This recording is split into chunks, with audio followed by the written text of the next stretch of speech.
오늘 여러분과 함께 어제를 받아들여야 오늘을 살 수 있다라는 제목으로 하나님 말씀 나누도록 하겠습니다. 사람은 누구나 잊어버리고 싶은 어제를 품고 살아갑니다.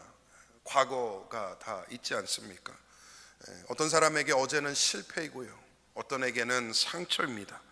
어떤 사람에게는 배신이고 또 어떤 사람에게는 후회로 가득한 날들이죠. 그런 일이 없었더라면 어땠을까 생각도 해보고, 그때 그 사람 만나지 않았으면 어떻게 됐을까 후회도 해보고, 그때 다른 선택을 했더라면 생각도 해보게 됩니다. 왜 과거가 이렇게 어려운 것일까 생각을 해보면 단순한 것 같아요. 바꿀 수 없기 때문입니다. 컨트롤할 수 없기 때문입니다. 지나간 일은 지나간 일이 되어버린 것이고, 한 일은 바꿀 수 없는 일이 되어버렸죠. 그 어제가 오늘까지 따라와 우리의 마음을 붙들고 흔들기도 합니다. 어제를 붙들고 사는 사람은 오늘을 살아낼 수 없습니다. 과거의 상처가 현재의 기쁨을 빼앗고, 과거의 실패가 미래의 소망을 막아버리기 때문입니다. 근데 성경이 놀라운 진리를 말씀하고 있어요. 하나님은 우리의 어제를 버리지 아니하신다는 사실입니다. 하나님은 우리의 실패와 상처와 눈물과 아픔까지도 하나님의 계획 가운데에 사용하여 계시고, 또 그것을 통하여서 하나님의 영광을 드러내신다는 것이죠. 그래서 과거에서 자유롭기 위해서 우리는 먼저 과거를 받아들여야 합니다. 오늘 본문의 주인공 요셉이 그런 인물 중에 대표가 아닐까 생각을 해봅니다. 요셉의 이야기는 너무나 잘 아시는 것처럼 평탄치가 않았죠. 17살 나이에 형제들의 미움을 삽니다. 아버지가 주신 채색 옷 입었다고 형제들이 시기 질투하고요, 꿈 꿨다고 형제들이 이를 죽여야겠다라는 마음까지 먹게 되지 않습니까? 결국 형들에 의해서 구덩이에 던져지게 됩니다. 그리고 은 20개 노예로 팔려 애굽으로 넘어가게 됩니다. 애굽에서도 그의 삶이 녹록지가 않았죠. 보디발 장군 집에 들어가 열심히 성실하게 일했지만 결국 누명을 쓰고 감옥에 가게 되었습니다. 감옥에서도 왕의 술 맡은 관원장을 도와주었지만 2년 동안 잊혀진 채로 감옥 안에 있어야 했습니다. 인간적으로 생각해 보면 요셉은 충분히 하나님을 원망할 수 있는 사람이었습니다. 사람을 원망할 수 있는 사람이었어요. 왜 하필 납니까? 하나님, 왜 나에게 이런 일이 일어나는 것입니까? 왜 내 인생은 이렇게 꼬이고 안 풀리고 어려움으로 가득한 것입니까? 왜라는 질문을 얼마든지 할 수 있는 것이죠. 그런데 우리가 이야기의 결말을 잘 알지 않습니까? 하나님은 그 모든 시간을 통해 요셉을 훈련과 연단 가운데 세우시고 최종적으로 애굽의 총리로 세우셨습니다. 애굽의 총리가 된 지 7년의 풍년이 지났어요. 그리고 또 7년의 흉년이 지나가는데 그 2년차, 흉년의 2년차 어느 날 먹을 것이 없어서 고향 땅을 떠나 곡식을 찾아온 요셉 자신의 형제들을 만나게 되는 것입니다. 오늘 본문이 그 만남의 절정을 보여줍니다. 요셉이 형들 앞에서 자신의 정체를 드러냅니다. 나는 요셉이라. 그러면서 놀라운 고백을 하는 것이, 당신들이 나를 판 것이 아니라 하나님이 나를 이곳에 먼저 보내셨습니다. 이것이 믿음의 눈이요, 이것이 신앙의 고백입니다. 요셉은 과거를 부정하지 않았어요. 형들의 죄를 미워하지도 않았습니다. 요셉이 이루고 있는 삶의 성숙은 무엇이냐? 과거의 상처보다, 실패의 아픔보다, 배신의 눈물보다 하나님의 은혜가 더 크고 하나님의 섭리가 더 위에 있다는 사실을 발견하는 것입니다. 오늘을 살아가는 우리도 마찬가지입니다. 어제를 받아들이지 못하면 오늘을 살아낼 수가 없습니다. 어차피 과거는 바꿀 수가 없잖아요. 부인할 수도 없고 또 동시에 집착해서도 안 됩니다. 우리가 신앙 안에서 해야 되는 일은 무엇일까요? 하나님의 손길 속에서 우리에게 주어진 어제를 다시 바라보시고 재해석을 해내시며 하나님의 온전하신 섭리를 인정하는 것입니다. 그럴 때에 오늘을 살아갈 수 있는 온전한 힘이 우리에게 주어질 것입니다. 오늘 본문 요셉의 고백을 통해 어제를 받아들이고 오늘을 은혜 가운데 살아갈 그런 역사를 이루시기를 간절히 소망합니다. 첫 번째로 본문 가운데 볼 것은 과거의 아픔과 고난을 받아들여야 한다는 사실입니다. 요셉이 형들을 보는 순간 감정이 무너져 버립니다. 1절을 보면 그 감정이 잘 드러나요. 요셉이 시종하는 자들 앞에서 그 정을 억제하지 못하여 소리질러 모든 사람을 자기에게서 물러가라 하고 그 형제들에게 자기를 알리니 그때에 그와 함께한 다른 사람이 없었더라. 요셉이요, 자기의 정체를 알리는 그 순간 잊어버리고 있었던, 아니 묻어두고 부인하고 싶고 그냥 없었던 일처럼 여기고 싶었던 그 과거가 다시 한번 돌아오면서 감정의 소용돌이 속에 빠지는 것입니다. 그리하여 소리를 지르며 펑펑 통곡을 하는 것이죠. 여러분, 요셉이 여러 번 울었습니다. 성경에 보니까 요셉이 울었다라고 하는 장면이 7번이 나와요. 7번이 나와요. 그것은 그의 상처가 완전히 사라졌다는 말이 아니더라고요. 오히려 그는 깊은 상처를 품고 살아가는 사람이었습니다. 과거를 한 번도 부인한 적이 없습니다. 그 아픈 과거를 온전히 살아냈던 것입니다. 사람들은요, 종종 믿음이 좋으면, 믿음이 깊으면 상처가 없는 줄 압니다. 아니죠. 믿음이 있다는 것은 무엇입니까? 상처 없는 사람이 되는 것이 아니라 그 상처를 하나님께로 가지고 나오는 사람이 된다는 것이에요. 요셉이 자신이 노예로 팔린 일을 잊지 않았습니다. 감옥에 갇혔던 일도 잊지 않았습니다. 형들의 배신도 다 기억하고 있었습니다. 그러나 그는 그 과거에 묶여 살지 않았던 것이죠. 많은 사람들이요, 과거를 부정하려고 합니다. 예전에 있었던 일, 내가 갖고 있는 상처, 그거 부정하면서 스스로에게 그러죠. 난 괜찮아, 나는 괜찮아, 아무 일도 아니야. 하지만 상처를 인정하지 않으면 치유도 시작될 수가 없어요. 하나님은 상처 없는 사람에게 가까이 다가가는 것이 아니라 상처를 가지고 나오는 사람에게 가까이 다가가십니다. 요셉이 자신의 인생의 어두운 시간을 받아들였습니다. 구덩이도, 노예 생활도, 감옥도, 억울함도 모두 자신의 인생의 일부로 받아들였습니다. 그리고 인정했습니다. 여러분, 우리가 받아들여야 하는 것은 죄가 아닙니다. 상처를 미화하라는 것도 아닙니다. 하지만 하나님께서 허락하신 우리 인생의 한 자락을 실제로 있었던 일로, 그리고 그것이 우리 삶의 일부인 것으로 인정하고 받아들이는 것이 필요합니다. 왜냐하면 어제를 부정하면 오늘 자유로울 수가 없기 때문이에요. 지금 혹시 붙들고 있는 상처가 있습니까? 배신의 기억, 실패의 기억, 사람을 향한 아픔, 사역의 상처, 가정의 어려움. 하나님은 그 상처를 무시하지 아니하시고 하나님은 품어주십니다. 우리 예수님을 한번 생각해 봤으면 좋겠습니다. 예수님이 십자가에서 받으셨던 그 못자국과 옆구리의 창자국을 지우지 않으셨어요. 부활하신 이후에도 그 상처 자국을 갖고 계셨습니다. 왜 그러셨을까? 상상을 해봤어요. 주님이 부활하실 때 영광스러운 몸으로 부활하시면서 충분히 손에 있던 그 못자국, 옆구리에 있던 창자국 다 지우시고 온전한 육체로 부활하실 수 있으셨을 텐데 왜 주님은 그것을 품으셨을까? 그리고 그것을 제자들한테 보여주시는데 거리낌이 없으셨을까? 상처가 우리의 수치로 남는 것이 아니라 하나님 은혜의 흔적으로 남기 때문이에요. 믿으십니까? 예수님이 증명하신 거예요. 나 아팠어, 나 고통스러웠어, 나 심지어 죽었어. 하지만 이것이 하나님의 은혜였고 이것이 인류 구원의 역사를 이루신 하나님의 섭리셨더라. 그러니 봐라, 그러니 확인해라, 그 흔적을 가지고 살아가라 라고 말씀하시는 것이죠. 오늘 하나님께 우리가 이렇게 기도하기를 원합니다. 주님, 덮어버리고 싶었던, 부인하고 싶었던 나의 어제를 받아들이게 하여 주옵소서. 이 과거를 인정하는 순간 치유를 시작하여 주시옵소서. 저와 여러분의 삶 가운데 치유와 회복의 역사가 시작되기를 간절히 소망합니다. 두 번째로 현재의 삶에서 하나님의 섭리를 발견해야 합니다. 요셉이 이렇게 고백을 해요. 5절 말씀인데요.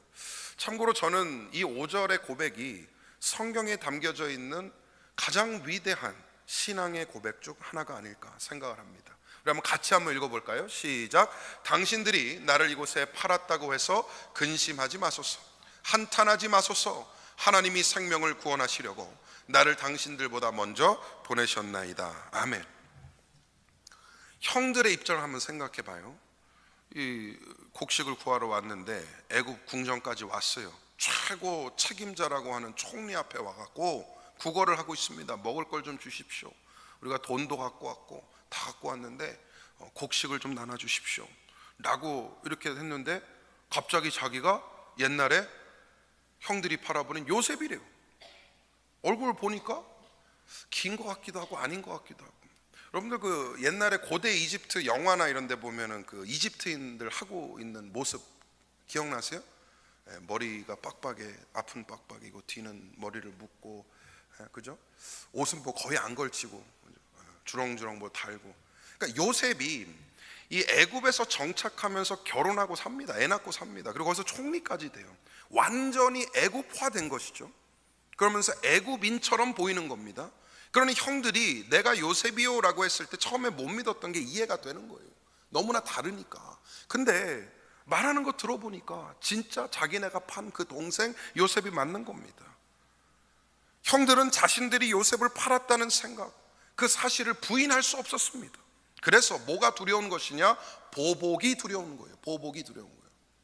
엄청난 권력가가 됐고 손 하나 까딱하면 자신들의 목숨이 날아갈 수 있는 그런 자리에 있는 요셉을 보게 됐을 때 두려울 수밖에 없는 겁니다. 그리고 요셉의 입장을 한번 생각해 봤어요. 요셉도 형들에 의해서 내가 애굽에 팔려왔다라는 생각을 꽤 오랜 시간 했을 것 같아요. 근데 그의 해석이 바뀌게 되는 거예요.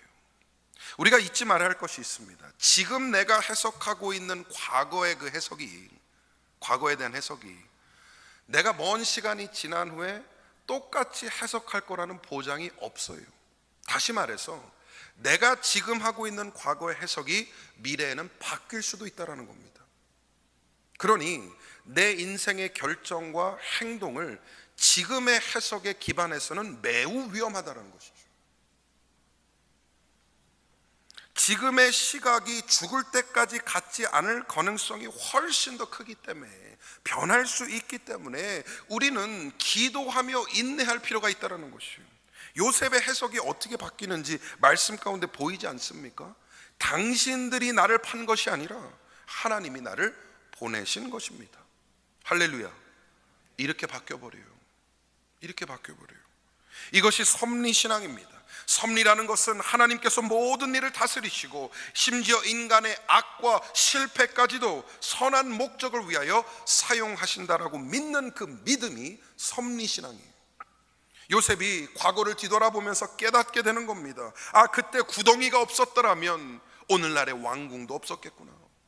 아, 그때 내가 노예 생활이 없었더라면 지금의 연단과 훈련도 없었겠구나. 감옥이 없었더라면 바로의 꿈을 해석할 수 있는 지혜도 없었겠구나. 깨닫게 된 것입니다. 그래서 고난이 우연이 아닌 겁니다. 모든 것이 하나님의 계획인 것입니다. 우리는 현재를 살면서 하나님의 뜻을 이해하지 못할 때가 너무나 많습니다. 왜 이런 일이 생겼는지, 왜 하나님은 침묵하시는지, 왜 내 기도는 응답되지 않는 것인지 알 수 없죠. 그런데 먼 훗날 시간이 많이 지난 후에 되돌아보면 그때 비로소 보이는 하나님의 손길과 은혜가 있게 됩니다. 그리고 고백할 것입니다.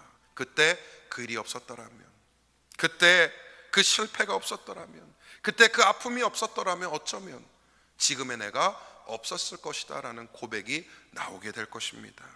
비로소 하나님의 인도하심을 깨닫게 되는 순간을 맞이하는 것이죠. 로마서 8장 28절 말씀을 우리가 참 좋아합니다. 뭐라고 말씀하시죠? 우리 한번 읽어볼까요? 시작. 우리가 알거니와 하나님을 사랑하는 자 곧 그의 뜻대로 부르심을 입은 자들에게는 모든 것이 합력하여 선을 이루느니라. 아멘. 참 좋아하는 말씀이죠. 근데 여러분, 이 가운데 우리가 잘 생각하지 않는 한 부분이 숨겨져 있어요. 그게 뭐냐? 모든 것이 선한 게 아니다라는 거예요. 모든 것이 선한 것이 아니다라는 겁니다. 요셉을 한번 생각해 봐요. 배신은 분명히 악이었습니다. 상처는 아픔이었습니다. 눈물은 고통이었습니다. 그걸 부정하는 것은 현실성이 없는 것이죠. 그런데 하나님이 그 선하지 않은 모든 것들을 합력하였어. 그 모든 것 가운데 역사하셔서 최종적인 선을 이루시는 것이죠. 믿으십니까? 요셉의 인생을 보면 모든 것이 선한 게 아니었더라고요. 더 대부분의 일이 악했습니다. 그런데 그 모든 것이 합력하여서 최종의 선을 만들어낸 것입니다. 여러분, 십자가가 가장 명백한 증거입니다. 인류 역사상 일어난 가장 악한 사건이 뭘까 생각해 보면 여러분, 십자가입니다. 예수 그리스도의 십자가예요. 창조주 하나님께서 인간의 옷을 입으시고 이 땅 가운데 내려오셨어요. 가장 거룩하시고 가장 순수하시고 가장 선하신 존재께서 이 땅 가운데 내려오셨는데 인간이 뭘 하는 겁니까? 못질을 하는 거예요. 거기다 십자가에 못 박는 겁니다. 죽음으로 몰아넣는 것이죠. 가장 악한 사건이 되었어요. 그런데요, 하나님이 그 악을 사용하시사 인류의 구원을 이루십니다. 가장 참혹한 그 죽음의 자리가 가장 찬란한 구원의 자리로 바뀌게 되었습니다. 예수 그리스도의 십자가와 부활을 통하여서 우리는 도저히 이룰 수 없는, 자력으로는 이룰 수 없는 구원의 은혜를 누리게 된 줄 믿습니다. 그 예수 믿어 구원받은 사람들이 우리 아닙니까? 그 예수의 십자가를 믿어서 용서받은 사람들이 우리가 아니겠습니까? 우리 인생에 하나님이 여전히 일하고 계신다라는 사실, 그 십자가를 통해 우리는 다시 한번 확인하게 됩니다. 비록 지금은 이해할 수 없고 설명할 수 없고 하나님이 우리의 삶 가운데 어떻게 개입하시는지 보이지는 않을지라도 여전히 우리 삶에 개입하시사 섭리하고 계신 하나님을 믿는다면 우리는 낙심할 필요가 없는 것이죠. 요셉이 과거를 바라보면서 왜라는 질문을 얼마나 했는지 모르겠어요. 하나님 왜 그러셨어요? 하나님 왜 내 인생은 이래요? 왜라는 질문을 얼마나 했는지 모르겠어요. 그런데 어느 순간 요셉의 기도가 바뀌게 됐다라고 상상을 해봅니다. 왜를 물어보는 대신 무엇을 물어보기 시작하는 거예요. 하나님 무엇을 이루고 계신 겁니까? 하나님 무엇을 성취하고 계신 겁니까? 왜라는 질문 대신 무엇이란 질문으로 바뀌게 되었을 때 그의 신앙의 시각이 다시 한번 재설정되는 것이죠. 그리고 그 질문들 끝에서 비로소 하나님의 손길을 발견하게 된 것입니다. 그래서 그때 하나님이 그러셨구나. 지금의 나를 세우시기 위해 하나님이 그때 그 일을 허락하신 것이구나. 여러분도 저도 왜라는 질문 대신 무엇을 이루고 계신가 기도 가운데 생각하고 살피고 분별하는 지혜가 있기를 소망합니다. 하나님의 선하신 손길을 끝까지 신뢰하시는, 그리하여 신앙의 승리를 이루시는 복된 성도님들 되시기를 간절히 축복합니다. 마지막 세 번째로 내일을 향해 포용과 순종의 삶으로 나아가야 합니다. 요셉이 형들을 향해 복수하지 않았어요. 애굽의 총리였던 그는 얼마든지 복수할 수 있었습니다. 그리고 제가 말씀을 준비하면서 한번 상상의 나래를 또 펼쳐봤어요. 내가 만약에 요셉이었다면, 그리고 내가 그 자리에 있었다면 나는 어떻게 했을까? 여러분은 어떻게 하셨을 것 같아요? 원수 같은 형들이 지금 와서 내 발 앞에 엎드려 있어요. 손가락 까딱하면 복수할 수 있어요. 여러분 어떻게 하시겠어요? 마치 표정들이 저는 요셉과 같아서 하나님의 뜻을 발견하여 그들을 용서하고 품겠습니다. 안타깝게도 저는 그런 상상을 하지 않았습니다. 어떻게 하면 골탕 먹일까? 어떻게 하면 복수할까? 어떻게 하면 아프게 할까? 어떻게 하면 그 눈에서 눈물을 쏟아낼까? 어떻게 하면 내 앞에 와가지고 그냥 살려달라고 벌벌 기게 만들까? 막 별의별 생각을 다 해본 것 같아요. 근데 그 생각 끝에 그런 질문을 하게 됐습니다. 그랬다 한들 내 인생이 나아졌을까? 그렇게 복수하고 내 마음의 성에 차게 한들 나는 조금이라도 더 나은 사람이 되는 걸까? 더 중요하게 신앙적인 질문하는 것이죠. 그렇게 복수한다 한들 나는 하나님 앞에 더 깊은 신앙을 이룰 수 있는 것일까? 요셉이 그 사실을 깨달은 것 같아요. 그리고 그 답을 얻은 것 같습니다. 그가 형들을 끌어안고 웁니다. 이것이 복음의 능력이죠. 과거를 받아들인 사람은 용서할 수 있게 됩니다. 하나님의 섭리를 발견한 사람은 포용할 수 있게 되는 것이죠. 용서는 잘못을 잊어버리는 일이 아니라, 용서는 상대의 죄를 정당하는 일이 아니라, 용서는 심판의 자리를 하나님께 내어 맡기는 거예요. 하나님이 처리하시고, 하나님이 판단하시고, 하나님이 역사하여 주옵소서. 그리고 그 와중에 나는 내게 주어진 자리에서 믿음의 최선을 이루는 것이 나에게 주어진 부르심이요, 나에게 주어진 과제인 것입니다. 요셉은 형들의 죄보다 하나님의 계획이 더 크다라는 사실을 보았습니다. 그들을 향한 분노를 내려놓을 수 있었습니다. 그들이 갑자기 이뻐 보여서, 그들이 갑자기 뭐가 좋아 보여서가 아니죠. 그의 눈물과 통곡이 증명하지 않습니까? 여전히 아팠어요. 여전히 슬펐어요. 여전히 분노할 수 있었어요. 그 감정은 사라지지 않고 있었습니다. 그런데 그들 위에 계신, 그리고 나 자신보다 위에 계신 하나님을 신뢰했던 것이요, 그렇기 때문에 이런 고백이 가능했습니다. 용서하지 않으면 가장 큰 피해자는 내 자신이 됩니다. 미움이 우리를 과거에 묶어놓습니다. 분노가 우리의 오늘을 파괴합니다.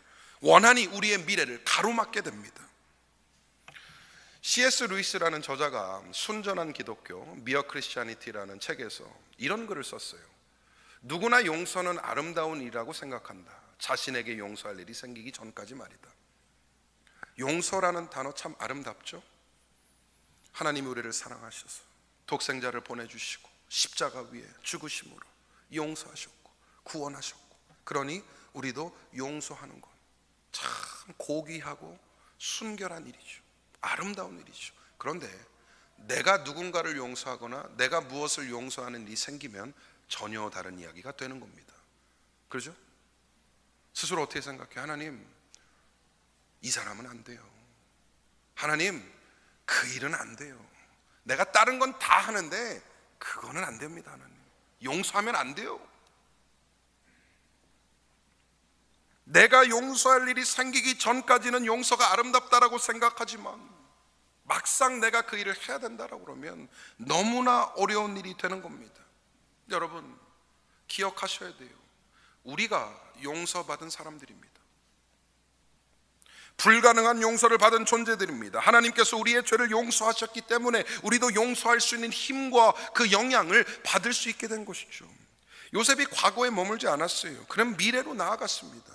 그리고 읽지는 않았지만 이제 이후에 요셉이 어떤 일을 하느냐를 보면, 왜 하나님이 그 모든 과정 가운데 요셉을 애굽의 총리로 보내셨는지에 대한 답이 나와요. 그게 뭡니까? 요셉이 어떻게 해요? 아버지 야곱을 초청을 하죠. 그리고 그에 딸린 70명의 일가를 다 초청을 하죠. 그리고 애굽에 있는 고생 땅에 정착을 시킵니다. 땅을 주고 양식을 주고 그들에게 삶을 줘요. 그리고 그 고생 땅에서 그 70명의 야곱의 일가가 나중에 뭐가 되는 거예요? 이스라엘 민족이 되는 거잖아요. 거기서 12지파가 나오는 것이고, 수백 년이 지난 이후에 그곳에서 출발하여, 고생 땅에서 출발하여 광야를 거쳐 가나안으로 나가게 되는 거잖아요. 하나님의 언약을 이어가는 도구가 된 것입니다. 그래서 요셉을 보면 용서는 과거를 지우는 것이 아니라 미래를 여는 것이더라고요. 화해는 잊어버리는 일이 아니라 하나님의 은혜 안에서 새로운 길을 선택하는 것입니다. 오늘 하나님께서 우리에게 말씀하십니다. 어제를 내려놔라. 내가 너의 어제까지도 사용할 것이니 이제 너는 담대히 내일로 나아갈지어다. 이 음성이 저와 여러분의 마음 가운데에 깊이 새겨지기를 간절히 소망합니다. 이제 말씀을 맺도록 하겠습니다. 요셉의 인생을 한 문장으로 요약하면 이거예요. 하나님이 통제하신다. God is in control. 저는 이 사실이 명확하다고 봅니다. 요셉은요, 구덩이가 영광이 되었어요. 눈물이 구원이 되었고요, 배신이 하나님의 계획이 되었습니다. 사랑하는 우리 갈보리 사랑교회 성도 여러분, 혹시 아직도 어제에 붙들려 계십니까? 놓지 못한 상처, 용서하지 못한 사람, 잊어버리지 못한 실패, 그런 것들 가운데에 괴로워하며 마음 아파하고 계십니까? 오늘 하나님께서 말씀하십니다. 너의 어제를 내게 맡겨라. 내가 사용할 것이다. 내가 그것을 통하여 선을 이룰 것이다. 어제를 받아들이는 사람만이 오늘을 살아갈 수 있습니다. 그리고 오늘을 살아내는 사람만이 하나님이 예비하신 내일로 나아갈 수 있게 됩니다. 그러므로 오늘 이렇게 고백하기를 원합니다. 주님, 내 어제를 하나님께 올려드립니다. 내 어제를 받아들이기를 원합니다. 그리고 이제 하나님의 섭리를 신뢰하며 용서와 순종의 미래로 나아가기를 원하오니 주여 나를 도와주시옵소서. 혹시 여러분에게 아직까지 내려놓지 못한 그런 어제의 문제가 있으시다면 이번 한 주 동안 그 상처와 아픔의 이름을 깊이 묵상해 보기를 원합니다. 그리고 하나님 앞에 기도해 보기를 원합니다. 주님, 이것마저도 사용하여 주시옵소서. 여러분 생각해 봐요. 어차피 버릴 수도 없고 어차피 바꿀 수도 없고 덮어버릴 수 없는 과거라면 차라리 내어 맡겨서 쓰임받는 게 낫지 않겠습니까? 어제를 받아들임으로 오늘을 살아가는 힘을 얻고자 결단하며 하나님이 예비하신 내일을 향해 담대히 나아가시는 승리하는 하나님의 자녀들 다 되시기를 주님의 이름으로 간절히 축원드립니다.